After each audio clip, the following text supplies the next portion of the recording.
I'm going to talk about sleep, and it's something that we all are challenged by at some point or other during our lives. And so this first part is just going to briefly talk about sleep hygiene. So just thinking about your routine, your sleep routine at night, and it might be that you cut out coffee, you don't drink alcohol of an evening, and you cut back on using your screens, etc. And some of you may even tried having a shower or bath before going to bed in order to facilitate that sleep.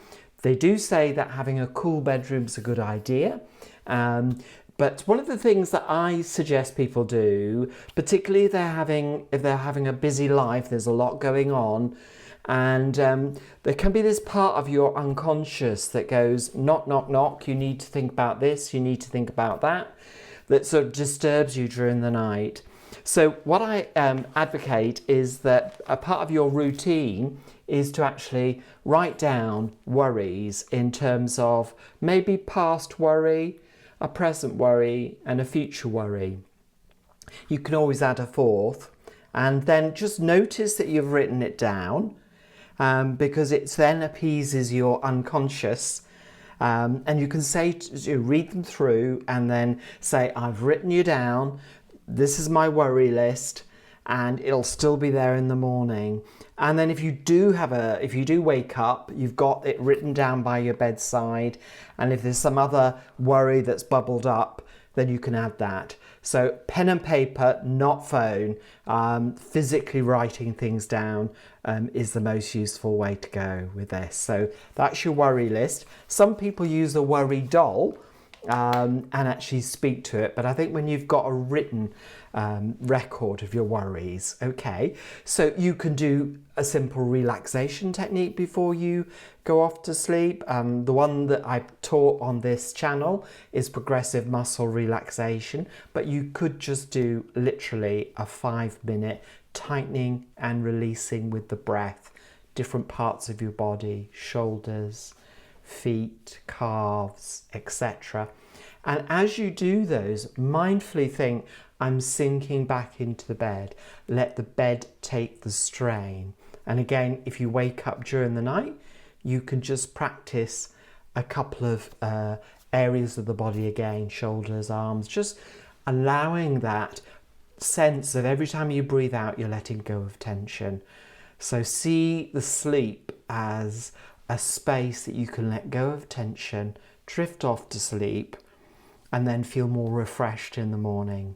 So some few tips there about sleep hygiene, about a worry list, and about doing a relaxation technique.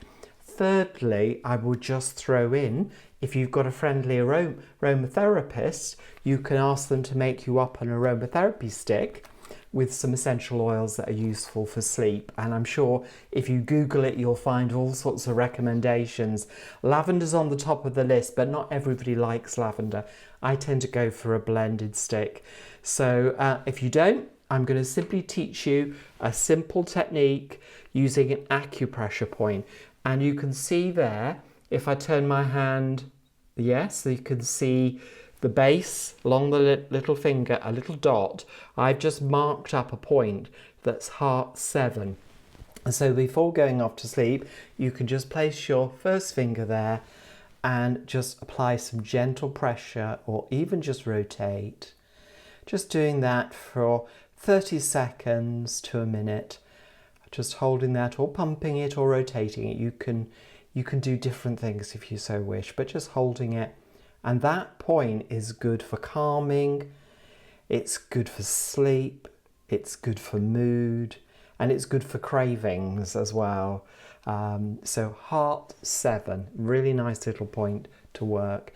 And of course you want to sleep well on both sides, so you swap to the other side, and I've marked it up again there. So just find that little dip, it might feel a little bit tender, and then just rest and rotate, or pump, or massage.